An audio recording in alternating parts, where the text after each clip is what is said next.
बहुत से लोगों को भी पता ही नहीं होगा कि बेसिकली योगा होता क्या है। योगा एक पूरा वर्कआउट है जो हेड टू टो आपकी बॉडी जिस पे काम करती है। पूरी दुनिया में इस वक्त कोई ऐसा जिम नहीं है, कोई ऐसी एक्सरसाइज नहीं है जो हेड टू टो आपके मसल पे काम करे। लेकिन योगा जो है वो आपके सर से लेके पाँव के अंगूठे तक हर मसल को एक्टिवेट कर देती है। जिन लोगों से मैं मिलती हूँ वो कहते हैं हम एक्सरसाइज भी कर रहे हैं, डाइट भी कर रहे हैं, लेकिन ज़हनी सुकून नहीं। 8000 साल पुरानी साइंस है योगा, और संस्कृत का वर्ड है योगा। योगा का मतलब है यूनियन। यूनियन किसका? Mind, body and soul. बहुत से लोगों को भी पता ही नहीं होगा कि बेसिकली योगा होता क्या है। आपने जैसा कि बताया कि ऐसे करके बैठ जाना हम समझते हैं ये योगा है, तो मैं आपसे पूछना चाहूंगा कि ये योगा होता क्या है। जी, ये मैं आपको बताना चाहूंगी सबसे पहले दानियाल कि योगा है क्या। लोग यही समझते हैं कि सिर्फ एक ऐसे बैठ जाना आंखें बंद करके और रिलैक्सेशन में, वो मेडिटेशन है। जो लोग योगा समझते हैं ना, योगा जो है ये तो एक पूरी साइंस है, ये तो एक पूरी थेरेपी है। योगा एक पूरा वर्कआउट है जो हेड टू टो आपकी बॉडी जिस पे काम करती है। पूरी दुनिया में इस वक्त कोई ऐसा जिम नहीं है, कोई ऐसी एक्सरसाइज नहीं है जो हेड टू टो आपके मसल पे काम करे। लेकिन योगा जो है वो आपके सर से लेके पाँव के अंगूठे तक हर मसल को एक्टिवेट कर देती है। योगा का मतलब क्या है? योगा जो है ये योग से निकला, ये संस्कृत वर्ड है। 8000 साल पुरानी साइंस है योगा, और संस्कृत का वर्ड है योगा। योगा का मतलब है यूनियन। यूनियन किसका? Mind, body and soul.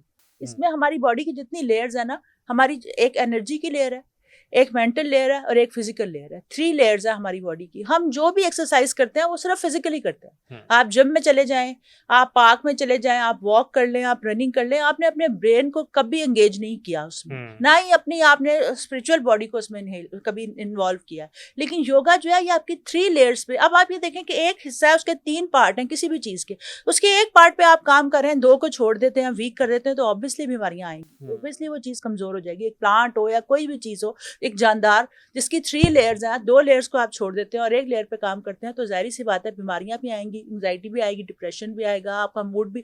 Gym से लोग आते हैं 2-2 घंटे लगा के और फिर आपस में दस्तों गिरे बाएं सड़कों पे। देखें जितना ट्रेंड बढ़ गया है जिम का, जितनी अवेयरनेस ज्यादा आ गया, टेंशन और एंजाइटी भी बढ़ गई। आपने कभी सोचा?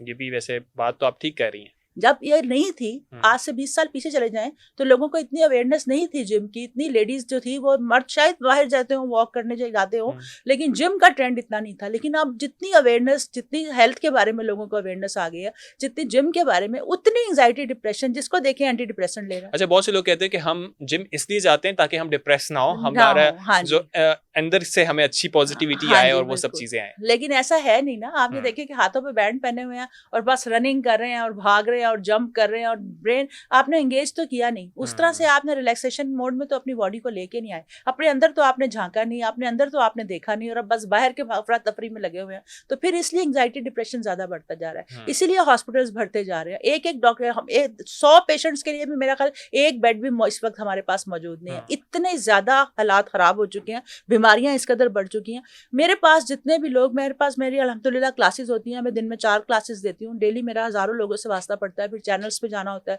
यूनिवर्सिटीज में मेरे लेक्चर्स होते हैं। जिन लोगों से मैं मिलती हूँ वो कहते हैं हम एक्सरसाइज भी कर रहे हैं, डाइट भी कर रहे हैं, लेकिन ज़हनी सुकून नहीं। हम बीमारियों से नहीं बच सकते, रात को नींद नहीं आती। तो ये क्या प्रॉब्लम है? यही है ना कि आप अपनी 2 लेयर्स को छोड़ दिया आपने। स्पिरिचुअलिटी को भी छोड़ दिया और अपने ब्रेन को भी आपने छोड़ दिया, मेंटल लेवल को भी छोड़ दिया आपने। कभी रिलैक्स होके आप बैठ, अगर मैं आपसे पूछूं कभी आज तक आपने, जब से आप पैदा हुए, कभी कॉन्शियस ब्रीदिंग की है?